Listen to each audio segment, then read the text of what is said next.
humna dhabneef harkallaanuu ta'an huluu dhigeessa goota.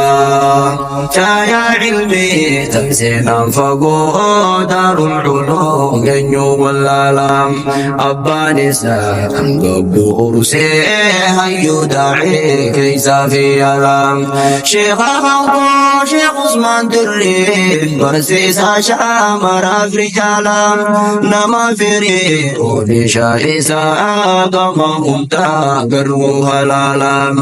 Abbaa ulamaa eegumsiisee walga'een baadiyyaaf magaalam. Gaarii jechuun ni isaa yabboo gorsaanu daammaysoo qoqqoflam. Arra caayaa isaa haasoynaa anaa fi isineessa sollam. Arra caayaa isaa haasoynaa anaa fi isineessa sollam.